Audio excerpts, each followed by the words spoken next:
হাই everyone তো বহুত দিনৰ মূৰত মই আকৌ টিচিং ভিডিঅ লৈ আহিলো তো আজি এনেকুৱা এটা বস্তু আলোচনা কৰিম সচৰাচৰ আমাৰ পৰীক্ষাবিলাকত ইন্টাৰভিউৰ পৰীক্ষাবিলাকত এনেকুৱা ধৰণৰ অংকৰ প্ৰশ্নবিলাক আহে যেনেকৈ 2 + 2 ৰ আধা কিমান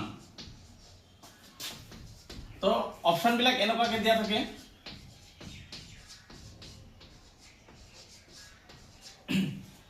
তো চাও কোশ্চেন অলপ ভালকে চালে 2 + 2 ৰ আধা কিমান মানে 2 + 2 ৰ আধা কিমান তো আমি যেটা আমাৰ সাধাৰণ উপস্থিত বুদ্ধি লগে লগে কি কৰি দিম 2 + 2 মানে 2 + 2 = 4 4 ৰ আধা কিমান হ'ব 2 এটো আমি টেক মাৰ্ক দি গুছি আহিম কিন্তু এটো একচুয়ালি आंसरটো হ'ব ৰং কেনেকে তানি ইমান আমাৰ ইন্টাৰভিউৰ এক্সাম বিলাকত যে ইমান এটা ইজি কোশ্চেন দিছে তো ইমান ইজি কোশ্চেন দিয়াৰ এটা ৰহস্যটা লুকাই থাকে তো সেই বস্তুটা আমি জানিব লাগিব তো 2 + 2 আমি আগতে 2 + 2 লিখি দিলো